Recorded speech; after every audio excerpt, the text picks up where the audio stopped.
this is Stephanie, and I'm doing my case on Kelly. Hope y'all enjoy.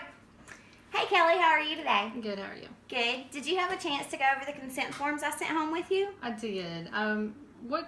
Who can you give my information to? Okay, well, what you tell me is private. It stays between us. But I do have a supervisor since I'm a student, and sometimes if I don't know what to do in a situation, I would take it to her and explain things to her and see what she thinks the best fit to help you would be. Okay. So we're more like a team, and we're just here to help you. Okay. But outside of that, I wouldn't give your information to anybody unless there was a situation where you would hurt yourself or others, then I would be obligated to tell, the proper authorities. Right. But as long as, you're safe, everybody's safe, you don't have to worry about your information going anywhere. Gotcha.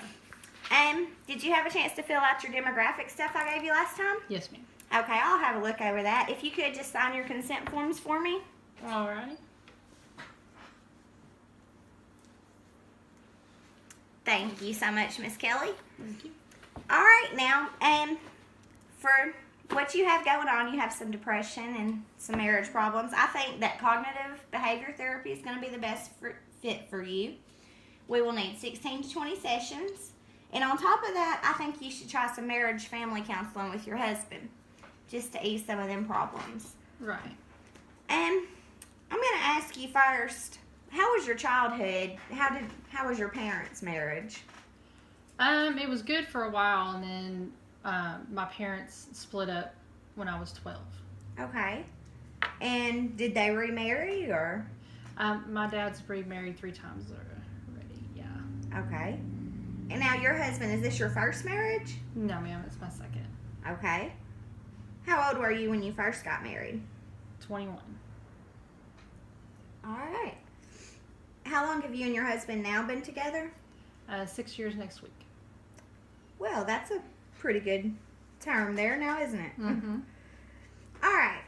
Kelly, what I want you to do is called behavior activation. And what you're going to do is take this journal right here I'm giving you. Okay. And whenever you're happy or wherever you're sad, rate how something makes you feel. Write down every single thing you do so we can see what's making you happy, what's making you sad.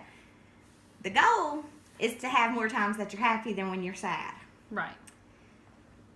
And I think if you do that and just write down everything, it'll help you see what you can avoid and what you can help to do. Okay. Second thing, I want you to do some meditation coloring. Okay. You're crafty, you like art stuff. I think that would help you alleviate some stress. You don't really think about much except what you're doing at the time, and that would be beneficial to you. And it said that you have anxiety. Mm-hmm. How do you feel? How does it make you feel? Like I can't function. My heart races, my hands get sweaty, and I start freaking out. Have they ever put you on medicine for that? No.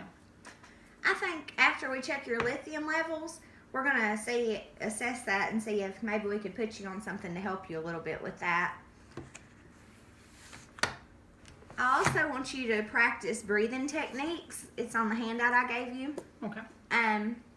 Whenever you get upset, there's certain things you can do. You can train your brain to slow itself down so that way you don't feel so anxious or nervous.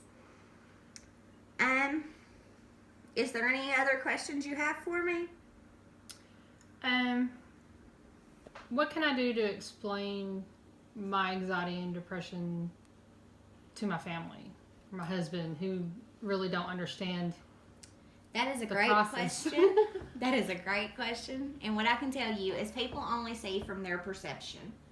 If you don't feel something, you can't exactly see something. Does that make sense? Mm-hmm. Family therapy will help him a lot because a counselor can explain to him how you're feeling, whereas maybe you can't explain that to him. Right. Okay. If that makes sense. Yeah. Okay. Any other questions?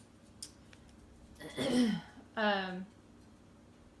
my anxiety and depression be inherited to children?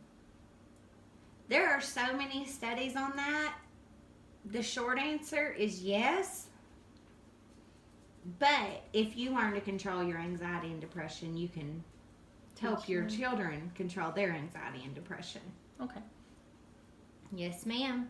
Is that all we can do today, or? Yeah, I think so. Well, thank you for coming in, Kelly, and I really appreciate it. And I will see you next week. All right. Thank you. Thank you.